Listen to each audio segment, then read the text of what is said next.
Assalamualaikum warahmatullahi wabarakatuh. Pemirsa, Anda sedang menyaksikan program Tabalong Dialog bersama saya Muhammad Rizky yang akan menemani Anda selama kurang lebih 60 menit ke depan. Tentunya dengan informasi-informasi terkini seputar Kabupaten Tabalong yang patut dan layak untuk diperbincangkan. Pemirsa, untuk diketahui bahwa per Agustus 2019, 5 desa terpencil di Tabalong, mungkin saya sebutkan saja, ada Desa Salikung, Sungai Kumap, Hegar Manah, Dambung Raya, dan juga Misim, yang mana ini ada di 2 kecamatan, Kecamatan Muara Uya dan juga Kecamatan Bintang Ara, sudah mulai dibangun akses untuk menuju ke desa tersebut atau akses jalan oleh Dinas PUPR Kabupaten Tabalong. Nah, ini jelas merupakan berita yang sangat disambut dengan sukacita oleh masyarakat yang ada di sana, karena akses jalan yang mungkin selama beberapa tahun sebelumnya itu sangat dikeluhkan, susahnya akses menuju ke sana ataupun keluar dari sana. Tapi per tahun 2019 ini atau tepatnya pada Agustus, jalan-jalan yang ada di 5 desa tersebut sudah mulai dibangun. Nah, untuk itu, untuk membahas seputar kenapa baru sekarang sih jalan-jalan yang ada di sana itu dibangun. Nah, kita sudah mendatangkan 2 orang narasumber. Yang pertama adalah Kepala Dinas PUPR Kabupaten Tabalong, Bapak Haji Muhammad Nur Rifani. Assalamualaikum, Pak. Waalaikumsalam warahmatullahi wabarakatuh. Apa kabar, Pak? Alhamdulillah baik. Ini sudah kesekian kalinya malah kita ketemu. Siap. Oke, baik. Nah, kemudian selain itu saya juga menghadirkan Bapak Haji Mahdi Nur, Kepala Bapeda Kabupaten Tabalong. Assalamualaikum, Pak Mahdi. Waalaikumsalam warahmatullahi wabarakatuh. Pak Mahdi ini juga sudah kesekian kalinya hadir di acara Tabalong Dialog untuk memberikan informasi terhadap masyarakat Kabupaten Tabalong, tentunya dengan informasi-informasi yang memang penting untuk disampaikan. Baik, terkait dengan apa yang tadi saya sampaikan di awal, tentunya saya ingin bertanya mungkin terlebih dahulu kepada dinas yang mengurusi masalah seputar ya pembangunan jalan dan sebagainya. Ini ada Pak Fani di sini. Nah, Pak Fani, ini kan mungkin ada keluhan-keluhan dari masyarakat dari dulu gitu ya. Yeah.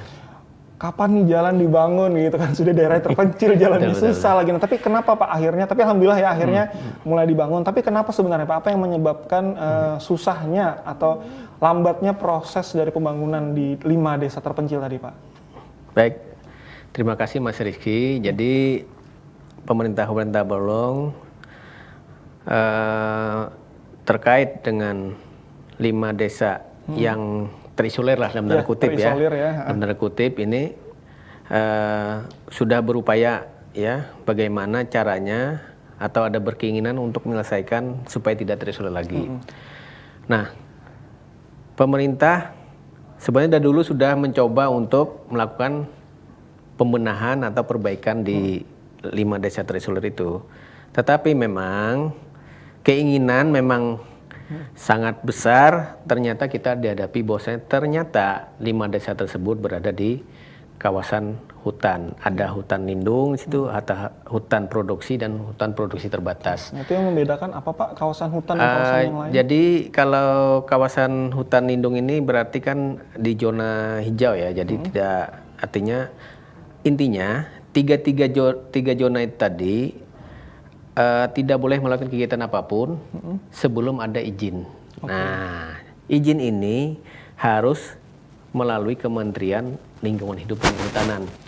Nah, oleh karena itu Pak Bupati sekitar 4 tahun yang lalu sudah ya mengupayakan bagaimana supaya kita pemerintah Kabupaten Tabalong bisa mendapat izin untuk melakukan pembangunan atau pembenahan di 5 desa terisolir tersebut. Nah, langkah-langkah itulah yang dilakukan bersama seluruh stakeholder terkait. Ada di kemarin itu Dinas Lingkungan Hidup, ada Dinas Kehutanan waktu belum belum dilikuidasi, juga stakeholder yang lain. Nah, kita bersama Bupati, Pak Wakil Bupati mengajukan permohonan ke Kementerian Lingkungan Hidup, dan itu proses sangat panjang.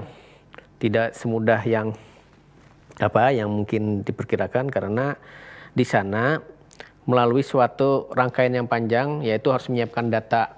Jadi data yang mana yang harus yang ingin dilakukan pinjam pakai ini juga harus diukur lagi di GPS, kemudian dituangkan dalam peta, dimasukkan dalam peta. Nah, kemudian kita juga melakukan presentasi di sana. Nah, alhamdulillah pada tahun 2018 akhir, Kementerian Lingkungan Hidup dan Kehutanan mengeluarkan surat izin pinjam pakai yang selama ini memang kita tunggu-tunggu. Ditunggu-tunggu kita semua, pemerintah dan juga tentunya masyarakat di desa yang terisolir ini sangat mengharapkan. Nah, jadi kita sangat bersyukur perjuangan kita, Pak Bupati, ya selama 4 tahun ini, alhamdulillah terbayarkan sekarang.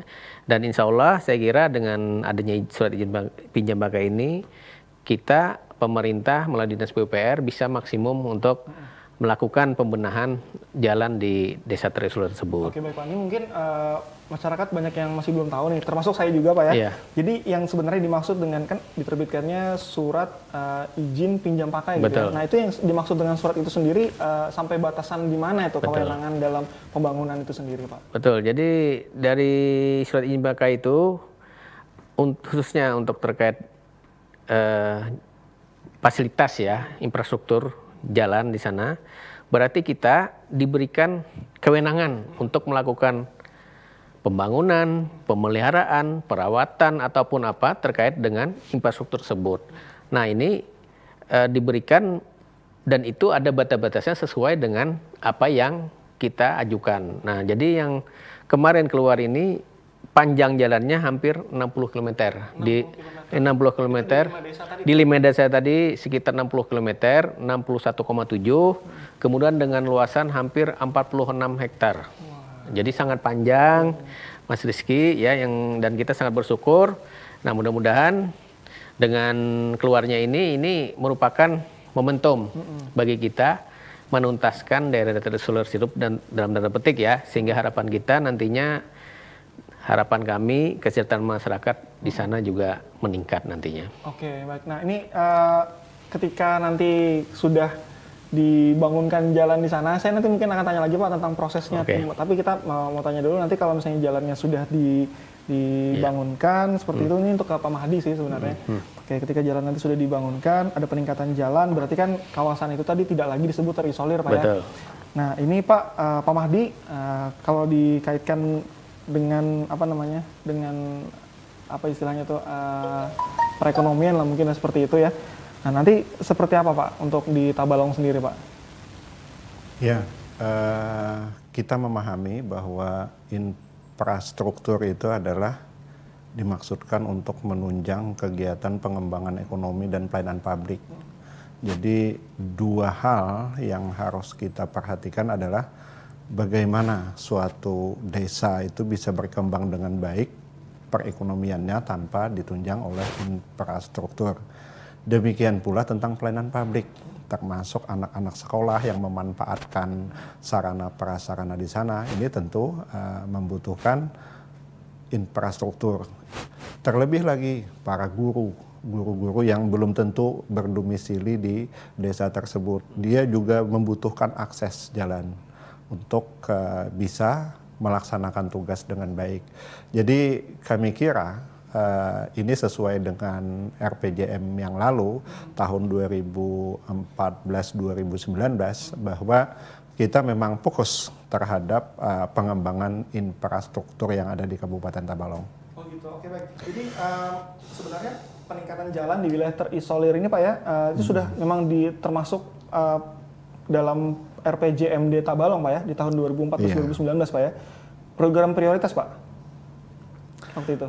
Iya, termasuk salah satu program prioritas pada saat itu. Jadi kita memang di awal periode pemerintahan Pak Jokowi, kita bagaimanapun juga kan melakukan sinkronisasi dengan kebijakan pemerintah pusat. Pak Jokowi aja dalam RPJM-nya itu malah yang nomor 1 untuk pengembangan infrastruktur. Lihat pengembangan infrastruktur yang dilakukan oleh pemerintah pusat tahun pertama, tahun kedua, tahun ketiga. Yang sudah bergeser itu adalah di tahun keempat dan tahun kelima. Sudah memperhatikan kepada pengembangan sumber daya manusia. Nah, jadi memang infrastruktur itu di periode yang pertama kemarin RPJMD kita itu memang infrastruktur adalah salah satu prioritas kita untuk kita tuntaskan. Oke, baik. Nah, terus untuk di tahun ini Pak, di tahun 2019 mungkin sampai tahun selanjutnya gimana Pak? Nah, kalau untuk tahun yang selanjutnya, ini periode RPJM tahun 2019-2024, salah satu prioritas daerah. Jadi salah satu prioritas daerah, kita di Kabupaten Tabalong punya 3 prioritas ya. Jadi satu prioritas kita adalah yang pertama adalah penyediaan sumber daya manusia yang berkarakter dan produktif. Kemudian yang kedua adalah pembangunan dan peningkatan infrastruktur yang merata dan berkualitas. Kemudian yang ketiga adalah perkuatan sektor pertanian, industri dan perdagangan. Nah, prioritas yang kedua itu adalah pembangunan dan peningkatan infrastruktur yang merata dan berkualitas. Kalau merata, yang namanya merata adalah semua desa itu kita inginkan semuanya terjangkau dengan mudah. Saya punya data ini pun sudah kami klarifikasi dengan Kepala Dinas PU bahwa sasaran kita itu adalah untuk meningkatnya akses mobilitas dan kualitas jalan yang menghubungkan seluruh wilayah di Kabupaten Tabalong. Itu. Nah, tapi dalam indikatornya kami bagi 2. Jadi ada yang persentasi desa yang bisa diakses dengan mudah, kemudian persentasi jalan kabupaten yang dalam kondisi mantap. Kami melihat dari data di tahun 2018 terakhir, kondisi terakhir itu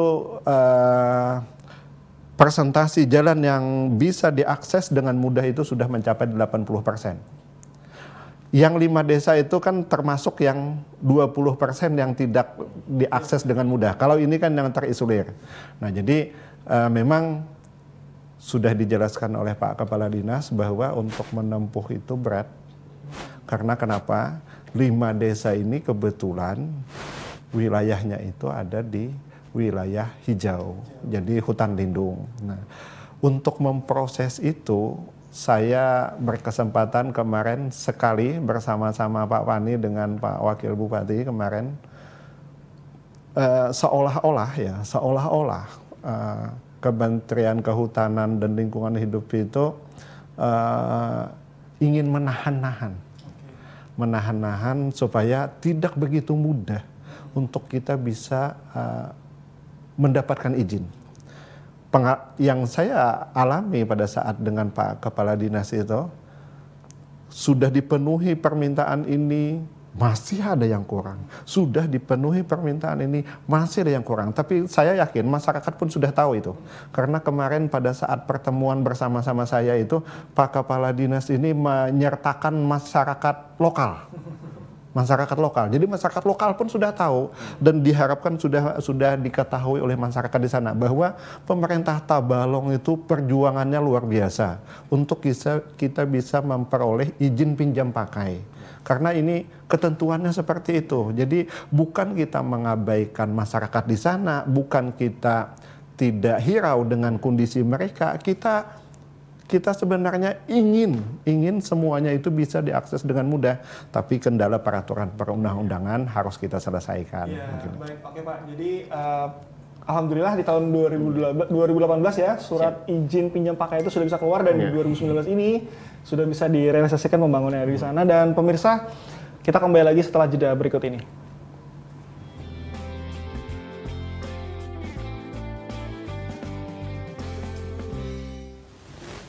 Ya pemirsa, terima kasih masih bersama kami dalam program Tabalong Dialog. Nah, kita mau membahas di segmen kedua ini seputar masalah teknis dari pembangunan jalan yang ada di 5 desa terpencil yang sudah kita sebutkan di segmen pertama tadi. Baik, Pak Pani, ini kalau untuk prosesnya sendiri Pak, izinnya keluar tahun 2018 ya. Nah ini kalau saya boleh tahu nih, kenapa kok baru sekarang Pak 2019 ini dikerjakan gitu Pak? Baik, jadi memang dari surat izin itu sendiri, ada hal lain yang harus kita lakukan sebelum dilakukan pelaksanaan pekerjaan di sana. Jadi disyaratkan yang di sana dalam izin dari Menteri Lingkungan Hidup dan Kehutanan itu adalah penataan batasnya. Nah, jadi setelah izin itu keluar di bulan Januari tadi kami melakukan penataan batas bersama-sama dengan Badan Pemantapan Kawasan Hutan 5 Banjarbaru. Nah, jadi kita mematok lagi jalan-jalan itu harus dipatok dulu posisinya. Jadi itu dilaporkan lagi ke kementerian. Nah, jadi ini prosesnya memang sangat panjang seperti Pak Mahdi sampaikan tadi, memang sangat-sangat panjang. Tapi kita tetap berupaya semaksimal mungkin. Alhamdulillah tadi di sekitar bulan Juli udah selesai semua. Nah, kemudian kita juga sambil secara paralel kita melaksanakan proses lelang. Alhamdulillah di bulan Agustus ini baru bisa kita laksanakan. Oke, baik. Nah, kemudian di bulan Agustus Pak hingga saat ini, nah kalau boleh tahu sudah sejauh mana Pak progres dari pembangunan jalan di sana Pak? Jadi memang ya pelaksanaan pekerjaan di sana ini karena memang daerahnya kan ekstrim. Artinya daerah di sana itu ada yang di berbukit-bukit, ya kan, kemudian masih berupa jalan tanah. Nah, tentunya memang banyak tahapan yang harus kita lakukan di sana. Sampai saat ini kita berupaya memfungsionalkan jalan itu 60 km itu semua difungsionalkan. Nah, jadi alhamdulillah dari Binjai Salikung Kumap ini 30 kilo sudah kita fungsionalkan. Karena dengan fungsional jalan kita harapkan aksesibilitas penduduk ini bisa lancar gitu. Begitu juga dari Burum ke Mihol ya, Mihol Simpang 3 Kuari juga sekitar 20 kilo kita fungsionalkan. Begitu juga di daerah Dambung ya sampai Misim 30 kilo kita fungsionalkan. Dan ada spot-spot atau titik-titik terparah ini yang akan kita lakukan penanganan. Nah, kita lakukan penanganan saat ini yaitu dengan pengecoran karena memang di sana ekstrim sekali ya. Jadi harapan kita dengan dicor walaupun tanpa tulangan kita harapkan apabila nanti di musim hujan, nah ini akses yang parah selama ini yang menjadi kendala masyarakat ini tidak ada lagi masalah. Harapan kami begitu. Oke, baik. Pak, ini sebenarnya membuka lahan baru untuk jalan atau memang sudah ada jalan-jalan yang dulu dibangun sama masyarakat di sana? Jalan itu sudah ada, jadi existingnya sudah ada, tetapi kondisi existingnya ini sangat parah gitu. Seperti membangun jalan baru sebenarnya karena walaupun ada, tapi kondisinya sangat parah. Nah, jadi oleh karena itu kita berupaya langkah awal secara teknis memfungsionalkan jalan itu dulu. Jadi jalan itu semuanya di grid, semuanya dirapikan dulu sampai ke ujung desanya sehingga harapan kita ini fungsional. Nah, kemudian kita melakukan identifikasi di mana-mana posisi yang sangat kritis. Artinya kalau di musim penghujan nih posisi kritisnya di mana. Nah, kita sudah identifikasi ada beberapa titik yang kritis.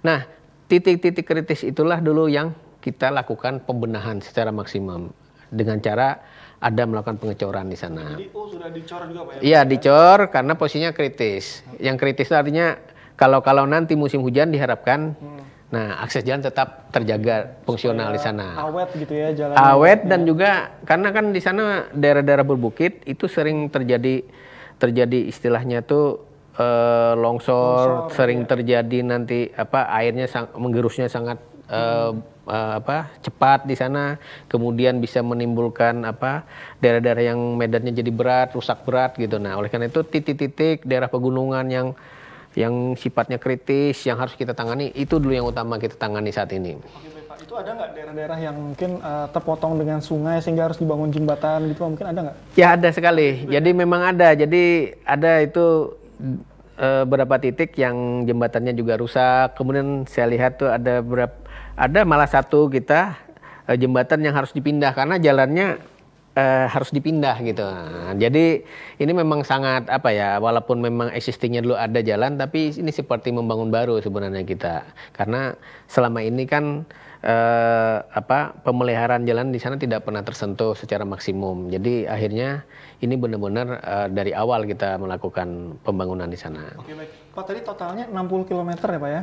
Totalnya itu sebenarnya 61,7 yang diizinkan, tapi yang kita kerjakan nih 80 km sebenarnya. 80 yang kita kerjakan. 80 km dari 5 desa tersebut ini ditarget emang di tahun 2019 selesai atau seperti apa Pak? Tentunya seperti saya sampaikan tadi kita memfungsionalkan ini berarti difungsionalkan dulu, tetapi target kami sebenarnya ini mudah-mudahan ya tentunya Bapeda nanti mendukung kami sampai kepemimpinan Pak Bupati lah, Pak Anang dan Pak Mawardi ini insya Allah bisa selesai. Karena 61,7 ditambah hampir 80 kilo kita lakukan penanganan ini, saya kira memerlukan dana yang banyak dan perlu proses karena daerah itu daerah yang apa istilahnya yang dari awal kita bangun. Nah tentu tahapan-tahapannya ini yang harus kami lakukan dan ini memerlukan apa tahapan dan juga dana yang besar. Oke, baik Pak Fani. Saya mau tanya ke Pak Mahdi dulu ya Pak, Pak Fani. Pak, ini kalau terkait dengan masalah dana tadi seperti ini gimana Pak untuk dananya sendiri Pak? Mungkin di tahun ini atau mungkin tahun selanjutnya ya, tahun selanjutnya itu gimana Pak? Langsung diselesaikan atau gimana? Kan program prioritas tadi kan, apalagi dari pusat juga gitu Pak tadi mintanya ya. Iya, oke. Jadi memang ini adalah constraint kita, ini adalah permasalahan kita adalah tentang ketersediaan anggaran. Jadi memang salah satu prioritas kita adalah infrastruktur. Tapi masih ada prioritas lain. Prioritas lain kita adalah tentang pengembangan ekonomi dan peningkatan kualitas sumber daya manusia. Nah, sekarang pemerintah pusat pun sudah sekarang meletakkan pengembangan sumber daya manusia itu adalah prioritas pertama. Nah, kita tentu di Kabupaten Tabalong juga akan mengikuti seperti itu. Dan kebetulan RPJM kita yang sudah kita selesaikan adalah prioritas kita pertama adalah ya memang sumber daya manusia. Nah, kemudian prioritas kedua adalah infrastruktur, kemudian yang prioritas ketiganya adalah pengembangan ekonomi. Nah, tentang jalan, jalan. Jadi memang kalau kita lihat sebenarnya presentasi jalan kabupaten dalam kondisi mantap pun masih belum optimal. Posisi terakhir yang ada datanya pada saya adalah 78,02%. Artinya masih sekian persen. Masih sekitar 20-an persen lebih begitu kan yang harus dibenahi. Bahkan kawan-kawan di Dinas PU itu mentargetkan di tahun 2020 itu akan mampu mencapai 80%. Nah, itu kan. Jadi memang constraint kita adalah anggaran. Nah, constraint kita. Tapi ini tidak menutup kemungkinan masih ada upaya-upaya lain kawan-kawan di Dinas PU itu bisa juga mengupayakan anggaran-anggaran lain. Misalnya seperti di AK atau di ID gitu. Ini masih memungkinkan untuk kita bisa mengayom dana-dana yang dari pihak pemerintah lebih atas. Nah, kemudian tentang akses di desa, akses di perdesaan, kita berharap dalam penyelenggaraannya ini nanti kita ingin ini bisa dimanfaatkan secara optimal oleh masyarakat. Nah, makanya tadi kalau bicara tentang secara teknis Pak Kepala Dinas PU kan sangat menguasai itu. Nah, hanya saja kalau kami di Bapeda itu nantinya akan fokus kepada pemanfaatan. Karena kami ini akan nanti menagih hasil.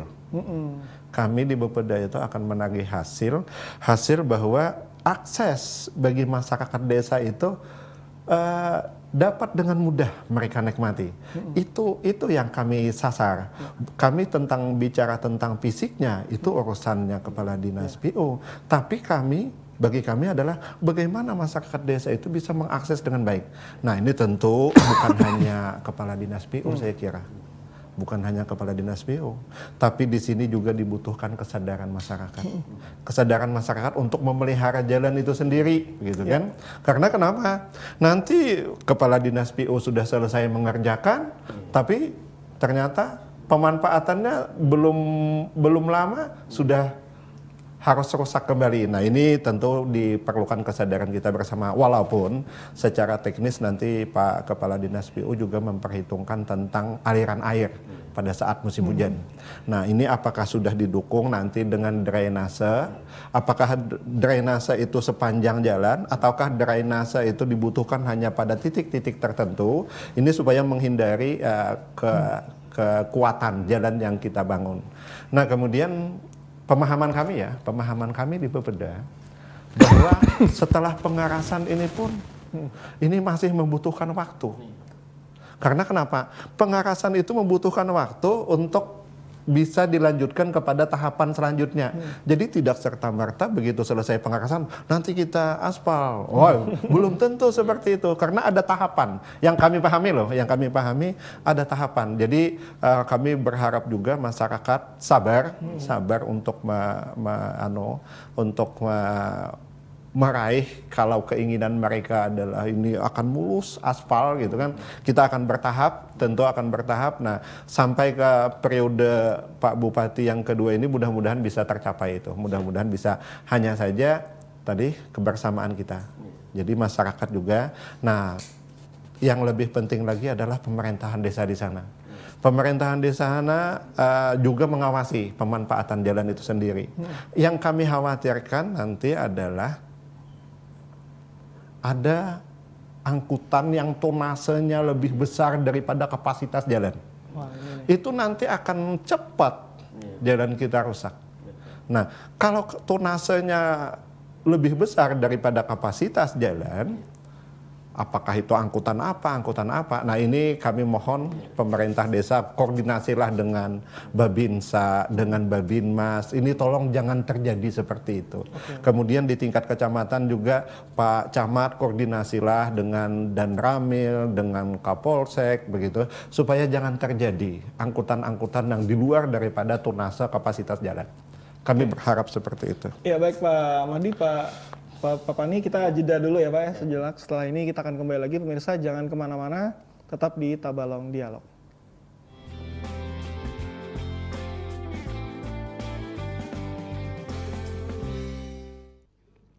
Pemirsa, terima kasih masih bersama kami dalam program Tabalong Dialog. Baik, tadi di segmen 2 tadi, di akhir tadi Pak Mahdi sangat panjang lebar sekali ya menjelaskan ya.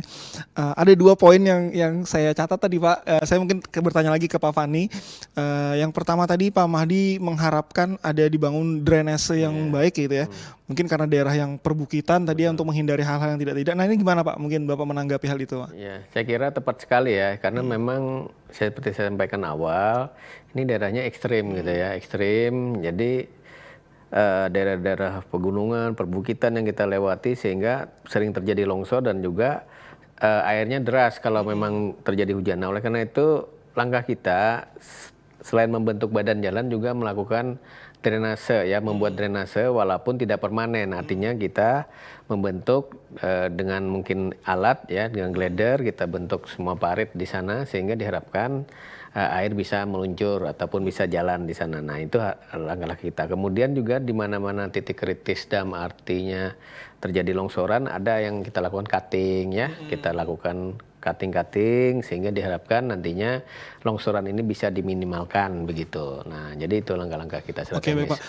Kalau boleh tahu nih Pak, lebar jalannya itu berapa sih Pak kira-kira Pak? Jadi memang lebarnya sangat lebar ya sebenarnya. Badan jalan yang kita minta izin 8 meter, tapi kita melakukan penanganan antara 5 sampai 6 meter ini. Oke. Nah, lebarnya tuh Pak ya? Ya, lebarnya ini, lebar jalan. Jadi 5-6 meter ini saya kira lebih dari jalan standar kita ya. Kita baik. Standar biasanya 3,5 sampai 5 meter. Nah, ini 5 sampai 6 meter kita lakukan pembenahan di sana. Oke, baik Pak. Nah, ini yang menarik Pak yang ingin saya lanjutkan selanjutnya karena jalannya lebar nih Pak di daerah pedesaan seperti itu.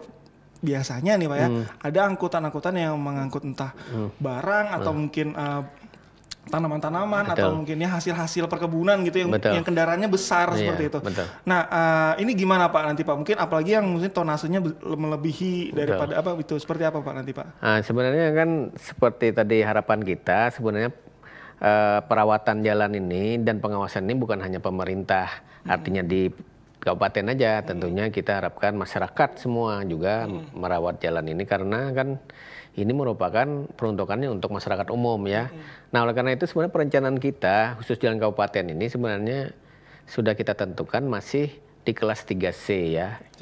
3C itu muatan sumbu terberatnya cuma 8 ton. 8 ton tuh kalau bahasa kita pasaran itu 4 kubik aja isinya. Nah, jadi sebenarnya sudah ada kriteria yang sudah kita tetapkan bahwasanya jalan ini kalau mau awet ya artinya tahan lama ya tentunya kita harus mengikuti aturan perencanaan kami bahwasanya kita mengapa masih 3C karena memang dana kita memantapkan jalan dulu. Jadi bukan meningkatkan kualitas yang ke 2C, 2A gitu ya, tidak, belum. Masih kita 3C, tapi harapan kita tadi seperti Pak Mahdi bilang, kita masih 78% posisinya. Nah dengan ini kita bisa menambah gitu jalan mantap. Nah 3C ini muatan sumbu terberatnya tadi saya bilang sekali lagi adalah 8 ton. 8 ton itu kalau bahasa kita itu rata-rata 4 kubik saja. Nah oleh karena ini menjadi acuan kita semua ya bagi masyarakat, pengguna jalan, masyarakat yang melakukan usaha. Ya kita tidak melarang berusaha ya, tapi kita mari sama-sama menjaga jalan kita ini sehingga yang dibangun ini bisa bertahan lama dan bisa dirasakan manfaatnya oleh masyarakat dengan lama. Saya kira itu. Oke, baik. Nah itu ya pemirsa ya yang menonton, meskipun jalan sudah dibaikin tapi bukan berarti langsung yang besar-besar lewat di situ. Iya, betul. Kan ada nggak orang itu Pak, sudah dibangunkan jalan langsung yang bagus-bagus yang dilewatin yang besar-besar gitu.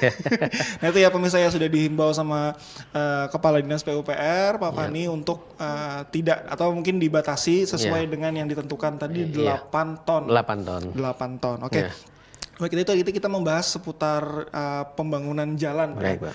Nah, adakah lagi Pak mungkin selain jalan di 5 desa tersebut, misalnya jembatan yang seperti apa atau mungkin apa gitu, Pak? Ya. Jadi memang kita pengennya membangunnya purna ya. Artinya purna itu semua utilitas, semua keperluan jalan itu juga kita akan penuhi. Nah, jadi selain kita bangun jalan, sana kan ada anak-anak sungai ya. Jadi kita memperbaiki jembatannya dari ada yang jembatan bok kita bangun nanti gitu ya. Kemudian ada juga tadi memindah jembatan tadi ya, karena jalannya dipindah, kita akan pindah jembatan. Itu jembatan gantung sudah dari besi ya, itu kita harus pindahkan itu karena posisi jalannya. Nah itu. Kemudian ada juga membangun jembatan nanti jembatan gantung. Nah, karena sudah rusak jembatannya, nah itu juga jembatan gantung rencana kita akan dibangun supaya bisa dilewati mobil. Nah harapan kita dengan dibangunnya jembatan-jembatan, dibangun jalan ini tentunya aksesibilitas tadi ya, kelancaran masyarakat untuk berusaha ini semakin lancar. Nah jadi insya Allah kita jalan ini bukan hanya jalan saja, tapi aksesorisnya, kelengkapannya insya Allah kita akan lakukan penanganan di sana. Saya kira itu. Oke, baik. Nah ini ada satu lagi Pak, ini kan membahas seputar 5 desa terpencil tadi ya, pembangunan jalannya ataupun jembatan. Kalau secara umum sendiri Pak, di Kabupaten Tabalong nih selain dari 5 desa tadi, nah seperti apa pembangunannya di tahun 2019 ini Pak? Alhamdulillah ya, untuk tahun 2019 ini kita di Kabupaten Tabalong ini ada beberapa jalan ya, ada beberapa jalan yang kewenangannya berbeda-beda. Ada dalam kesempatan baik ini kami sampaikan ada jalan kabupaten ya, ada jalan provinsi, ada jalan nasional. Alhamdulillah semua yang punya kewenangan ini, alhamdulillah semua membantu ke kita. Jalan provinsi diantaranya di daerah Tanta juga lagi diperbaiki ya, kemudian di Morauya juga diperbaiki, jalan nasional di Kelua sampai ke Tanjung juga diperbaiki ya, kemudian dari Tanjung ke Kaltim juga diperbaiki. Nah begitu juga jalan kabupaten, asas-asas pemerataan pembangunan ini juga kita terus lakukan ya. Jadi di Banua-Lawas juga kita membangun jalan, kemudian di perkotaan juga kita akan membangun jalan Tanjung Islamic Center Tanjung Selatan juga kita mau bangun. Nah kemudian di utara juga kita lakukan perbaikan. Jadi alhamdulillah tahun ini pemerintah Kabupaten Tabalong melalui Dinas PUPR banyak sekali menganggarkan kegiatan-kegiatan penanganan infrastruktur ya, jalan, jembatan, sumber daya air ya kita dan air bersih. Nah jadi saya kira harapan kami dari Dinas PUPR mudah-mudahan kegiatan ini lancar, nah nantinya membawa impact atau dampak tadi, yaitu akhirnya tentunya muaranya ke kesejahteraan masyarakat, saya kira. Oke, baik.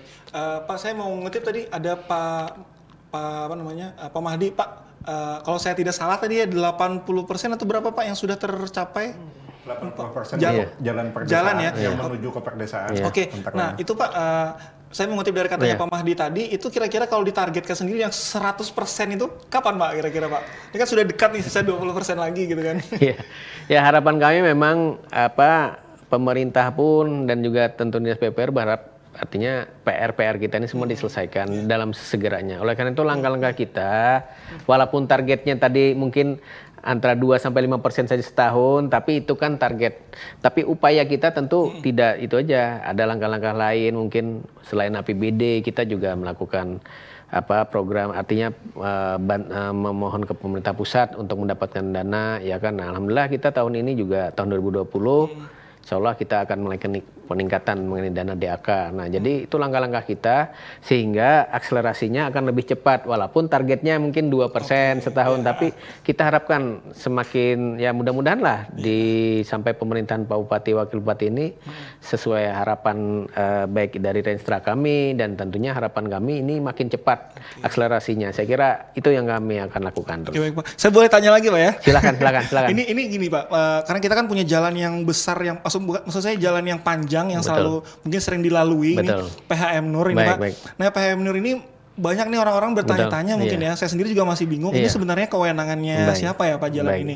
Karena kan masih banyak yang mengeluh mungkin beberapa titik gitu. Baik. Jadi mungkin dalam kesempatan baik ini kami menyampaikan bahwasanya untuk jalan Pangeran Haji Muhammad Nur kewenangannya adalah jalan nasional. Jalan nasional. Artinya yang bertanggung jawab memelihara, yang bertanggung jawab melakukan peningkatan ini adalah Balai Pelaksanaan Jalan Kalimantan. Nah, melalui dana APBN. Nah, alhamdulillah Pak Bupati kemarin berkirim surat juga ke ke Balai Jalan. Nah, insya Allah pada 2020 ini semua jalan di Pangeran Muhammad Nur ini akan dilakukan pelapisan ulang aspalnya. Nah, jadi saya kira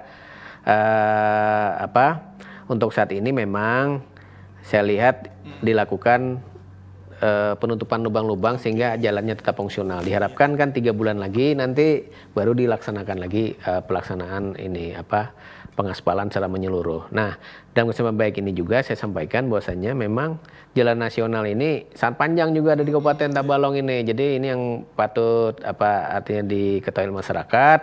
Tapi alhamdulillah selama ini sebenarnya kerjasama kita dengan Balai Jalan, dengan Dinas PUPR Provinsi ini bagus ya. Semua permohonan usulan kita semua rata-rata dipenuhinya setiap tahunnya. Nah, terbukti bahwasanya tiap tahun kegiatan dari APBN dan APBD provinsi ada di Kabupaten Tabalong. Oke, ya baik. Nah, itu tadi pertanyaan colongan itu, Pak. Karena memang ya sering kan kita dilewatin gitu. Jadi orang-orang juga bertanya-tanya gitu. Oke, baik. Baik, Pak, makasih. Saya mau tanya nih ke Pak Mahdi sebelum kita jeda iklan, Pak. Kan desa-desa sudah mulai, desa-desa yang terisolir terutamanya sudah dibangunkan jalan oleh kabupaten ya, Pak ya. Oleh kabupaten. Tapi saya juga tahu, Pak, kalau di desa itu kan ada dana desa, Pak ya. Nah, seperti apa Pak mungkin peran dari dana desa untuk menambahi atau mendukung infrastruktur yang diperlukan di desa itu tersendiri, Pak? Ya, terkait dengan dana desa, mereka memanfaatkannya adalah untuk jalan yang menjadi kewenangan mereka. Jadi yang dinamakan dengan jalan desa. Kalau kita di kabupaten, kita menangani menyangkut masalah jalan yang menjadi kewenangan kabupaten, yakni jalan kabupaten. Nah, memang jalan kabupaten ini selama ini kan memang ada yang antar desa, ada yang antar desa dengan kecamatan, ada yang antar desa langsung ke kabupaten. Jadi macam-macam kondisi di lapangan seperti itu. Nah, tapi kawan-kawan di Dinas PU itu memang target mereka itu adalah pada tahun 2019 ini saya target mereka kan ingin mencapai 81%. Jadi memang 1% saja naiknya daripada tahun 2018. Kalau pengen 100%, saya kira teman-teman DPO nggak jadi masalah. Asal ada uangnya. Asal ada uangnya, itu yang jadi masalah. Nah, sementara kita punya prioritas-prioritas lain yang juga harus kita biayai, apalagi terkait dengan visi misinya Pak Bupati. Jadi kan memang kalau mau menantang PU 100% mau tahun berapa siap gitu kan. Nah, tapi sampai di akhir jabatan Pak Bupati nanti tahun 2024 kita mentargetkan bahwa persentase desa yang bisa diakses dengan mudah itu sampai mencapai 90%. Jadi masih belum mencapai 100%, 90%. Nah, tapi kalau misalnya kepala dinas PU mampu 93% misalnya, alhamdulillah. Gitu. Alhamdulillah. Nah, ini kan artinya di luar daripada target, kemampuan mereka di luar daripada target. Nah, ini yang harus kita pahami bersama. Demikian pula dengan jalan kabupatennya sendiri. Jalan kabupaten sendiri kan masih di bawah daripada akses dengan pedesaan ya. Jadi di tahun 2020 itu masih mengharapkan hanya mencapai 80%. Sampai akhir tahun 2024 nanti itu mencapai 85,25%. Nah, tapi kalau lebih daripada itu adalah prestasinya PIU. Prestasi yang luar biasa. Prestasi PIU. Tapi kalau kami di Bapeda, karena kami mengendalikan tentang anggaran, termasuk anggaran, tentang perencanaan, target-target sementara itu. Nah, kalau yang kami permasalahkan nantinya adalah mereka tidak mampu mencapai target. Benar. Nah, itu yang kami permasalahkan. Kalau misalnya mereka lebih daripada target, kita harus apresiasi mereka. Gimana Pak Pani? Optimis ya? Iya. Saya kira ya itu tadi kami berterima kasih selama ini sangat didukung oleh pemerintah ya, Bapeda, tim TPPD, Pak Bupati juga DPRD ya sangat konsen sekali terkait infrastruktur karena memang kebutuhan masyarakat ini kan infrastruktur ini sangat diharapkan gitu ya, dan karena memang dampaknya, impactnya akan sangat banyak ya bagi kehidupan ekonomi dan kesejahteraan masyarakat. Nah, kami sangat optimis sekali ya dari target yang sudah ditetapkan oleh Bapeda ya. Saya kira kami berupaya ya, kalau mengharap juga memang bisa lebih ya. Oleh karena itu langkah-langkah kami ya tentu ya mencari dana-dana pusat lah untuk bisa menambah lagi akselerasi ya kecepatan dari pembangunan infrastruktur di Kabupaten Tabalong. Walaupun sudah ditargetkan, tapi kami tetap berupaya mencari-cari dana tersebut. Alhamdulillah, yaitu tadi saya sampaikan di tahun depan insya Allah DAK kita mengalami kenaikan. Nah, jadi DAK ini terkait dengan kegiatan infrastruktur kita. Nah, saya kira ini tentu akan meningkatkan lagi akselerasi kita terkait dengan target-target yang sudah ditetapkan. Oke, amin. Oke, baik, Pak Fani, Pak Mahdi, kita jeda lagi, jeda terakhir, jangan kemana-mana pemirsa, tetap bersama kami setelah jeda berikut ini.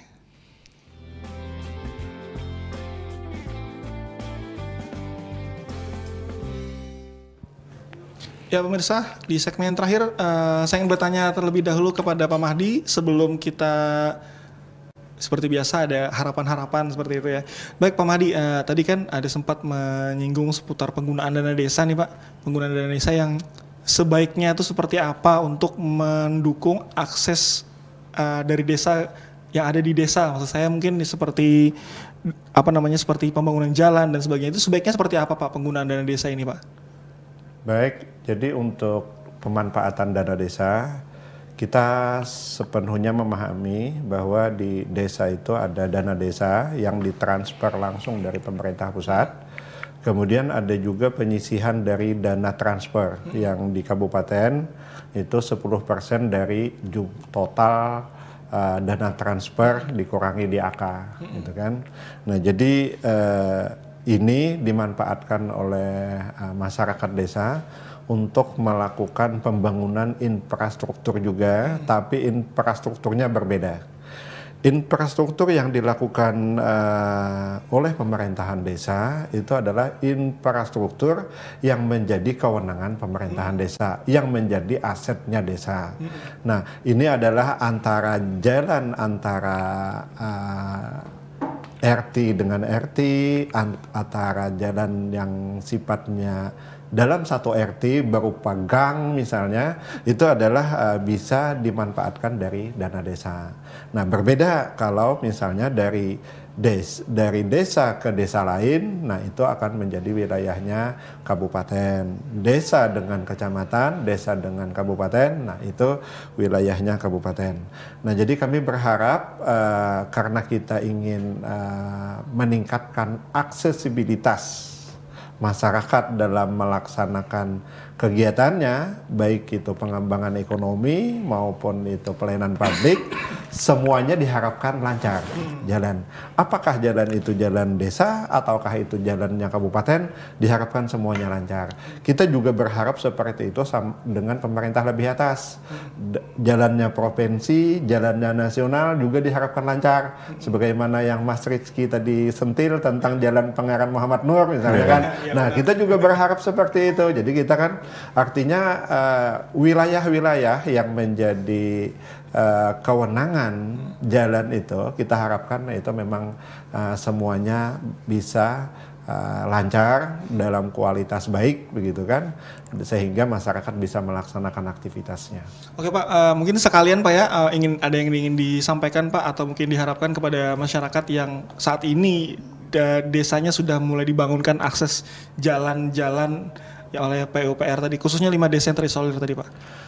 Ya, kalau kami di Bepeda Kabupaten Tabalong yang notabene-nya adalah kami ingin meraih hasil. Jadi meraih hasil, kami ingin hasil daripada pembangunan yang dilaksanakan oleh kawan-kawan semua perangkat daerah, apakah itu infrastruktur maupun non infrastruktur, itu diharapkan punya nilai manfaat yang sangat panjang.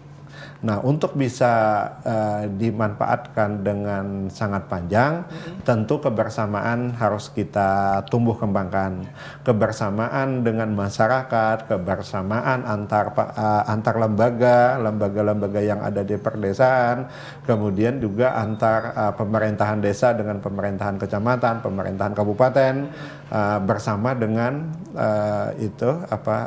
instansi vertikal lainnya, terutama adalah kalau di kecamatan itu ada Danramil, Kapolsek, kemudian yang di desa itu ada Babinsa, ada Babinmas, lakukan koordinasi yang kuat. Kita ingin memelihara jalan ini selama-lamanya.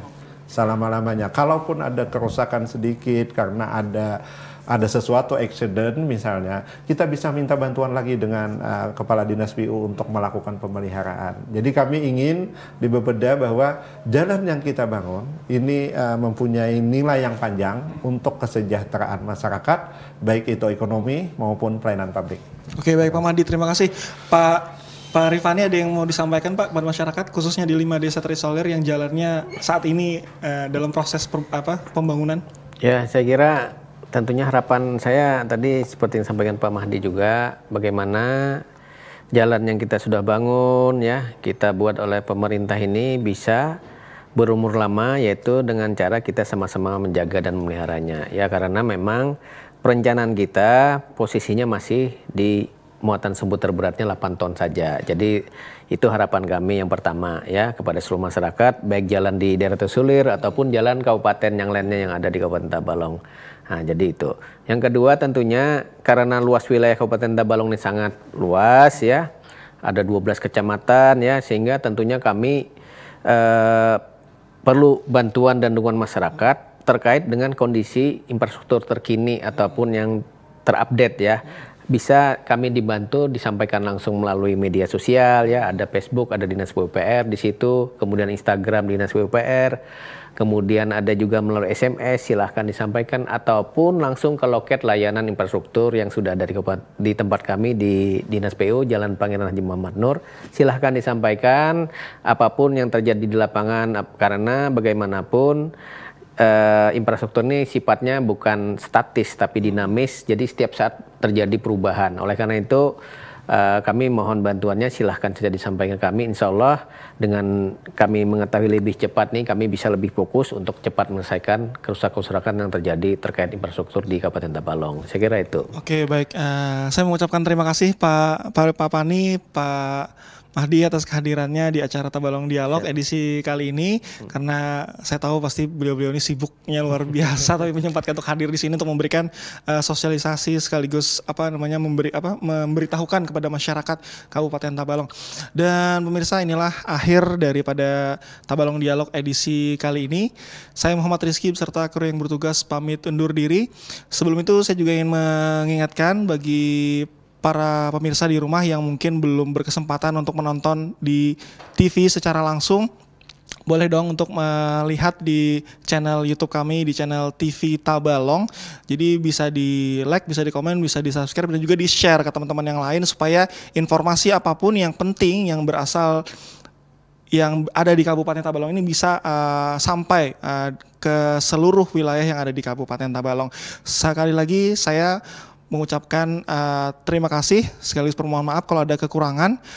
Wabillahi taufiq wal hidayah. Wassalamualaikum warahmatullahi wabarakatuh. Waalaikumsalam warahmatullahi wabarakatuh.